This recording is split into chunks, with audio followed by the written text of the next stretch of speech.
बीडच्या आष्टीतील बनवेवाडी गावच विक्रीला, रस्ता नाही, एसटीच्या फेऱ्या नाहीत, मोबाईलला रेंज नाही, मुख्यमंत्र्यांनी गाव विकत घ्यावा, गावकऱ्यांची मागणी।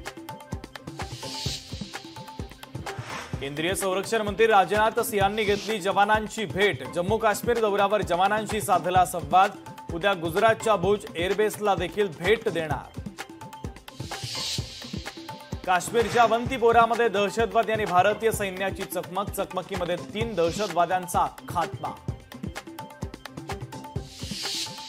भारतीय वेबसाइट्स पर 15 लाख सायबर हल्ल्यांचे प्रयत्न करणारे हॅकर पाकिस्तानी असल्याची माहिती।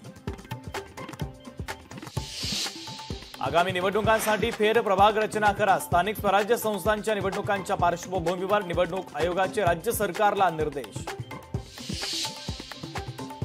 राजीनामा दिल्यानंतर तेजस्वी घोसाळकरांनी घेतली उद्धव ठाकरेंची भेट, भेटीनंतर आपण सध्या ठाकरेंच्या शिवसेनेसोबतच, तेजस्वी घोसाळकरांची प्रतिक्रिया।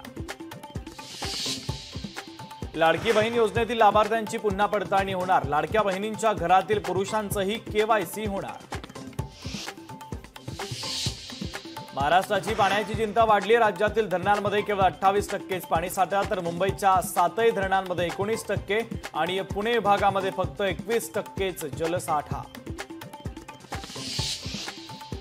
राज्यात पुढील 4 दिवस अवकाळी पावसाचा इशारा, गोंदिया, भंडारा, गडचिरोली, वर्धा, यवतमाळ जिल्ह्याला ऑरेंज अलर्ट।